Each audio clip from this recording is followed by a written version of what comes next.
Our first guest today managed to pull off the ultimate illusion and fooled some of the world's greatest magicians. Now then, back in 1991, Sophie Lloyd became the first female member of the Magic Circle, despite only men being allowed to join at the time. The question is, how did she do it? By posing as a man during her audition. Oh, wow. I haven't seen that yet. That's amazing. She managed to keep the Magic Circle fooled until she revealed her true identity and promptly got kicked out. After vanishing without a trace, she disappeared for more than 30 years. Until now, we're delighted to say that Sophie is here to tell her story alongside the first female chair of the Magic Circle, Laura London. Good morning to both of you. It's lovely to have you here. Morning. Sophie, you're a hard person to track down. Yes. You went missing for 30... You didn't strictly go missing, of course, but you went missing for 30 years, and Laura has managed to drag you back in. Laura, it's an extraordinary story, this now. Oh, you are the first female chair of the Magic Circle. Can you explain, just in case anybody doesn't know, what the Magic Circle is and why it exists? Well, of course. Well, the Magic Circle is a magic society that's been around since 1905. So, in fact, this year we're celebrating 120 years with lots of celebrations and events, which is amazing. I mean, but of course it hasn't... It's changed, it's evolved in all of these, the times that we've had over these decades, to a place now where we have this incredible building in the heart of London where magicians all come together, where every Monday they learn magic and come to see lectures and shows, and you can also come and see events.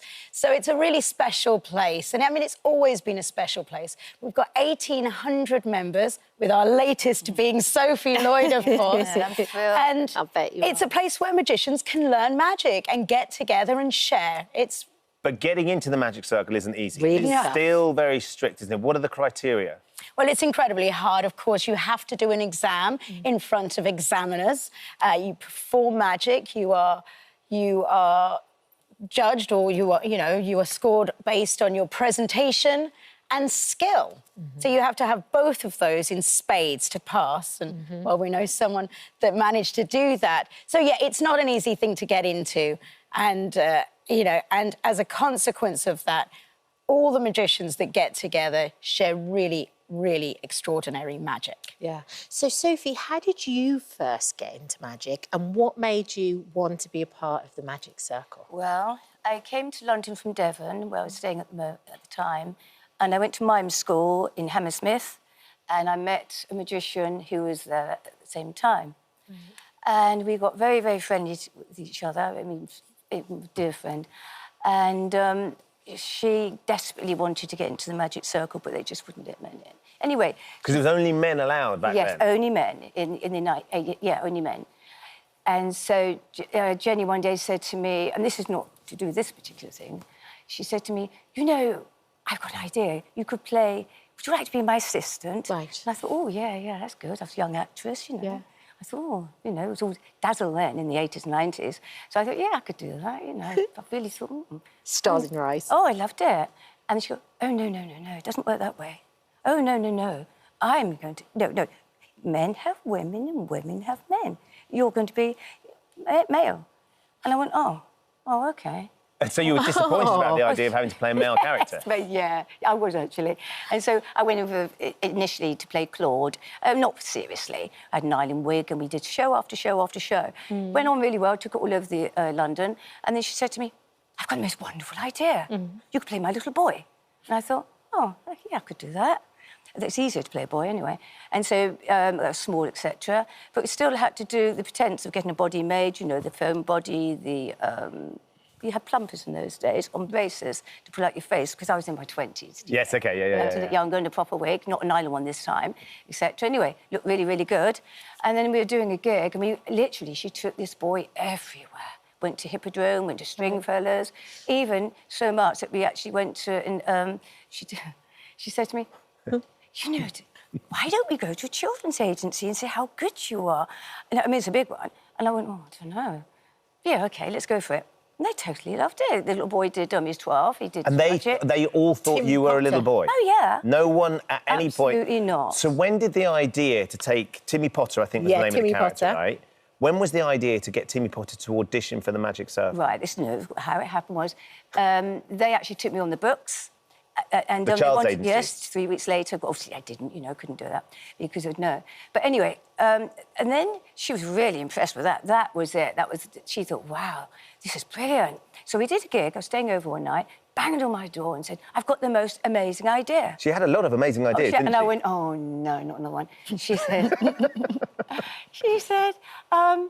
you can play 18. And I said, well, there's no way I play 18. Come on, the voice, etc. No, you don't understand. I never understood anything. And so anyway, we can do this. After a lot of talking, I became Raymond. Oh, so this was the alter ego that then went on to audition for the Magic Circle. Yep. So what did you actually have to do, and how long did you keep the subterfuge up for? This is much more complicated because we took it really quite serious, this one.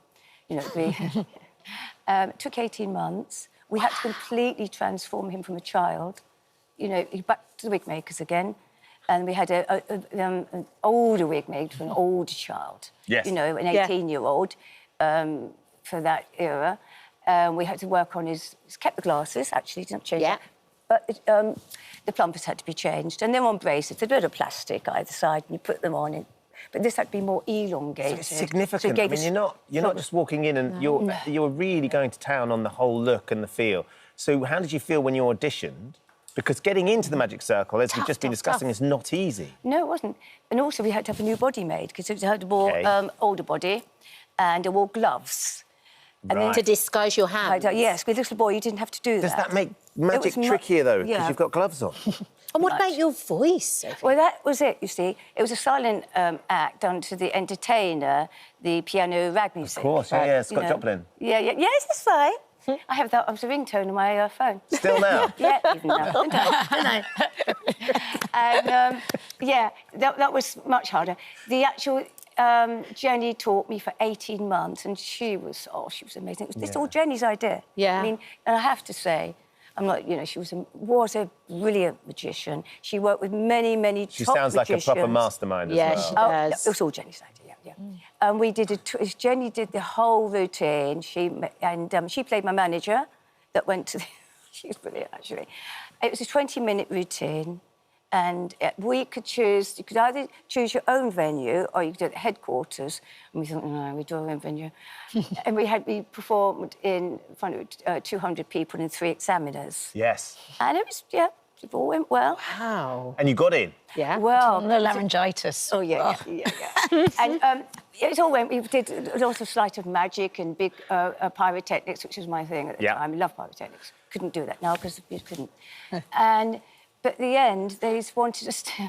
I didn't expect this. I just think they said, oh, hello, that was OK, let you know. Oh, no. Jenny said, oh, no, we've got to go out and talk to him. I said, I can't. She said, just do it, only be a few minutes, have a bad throat. And I went, oh, it's really bad throat. I'm really sorry about this. Anyway, he brought me a pint. Amazing. And it went on 1 hour and 3/4. Chatting to The him with a bad level of throat. subterfuge. So you've got in, you fooled them all, which must have been fabulous. But then when eventually they decided they were going to let in women and you explained finally you could reveal the fact you were a woman, what was their reaction?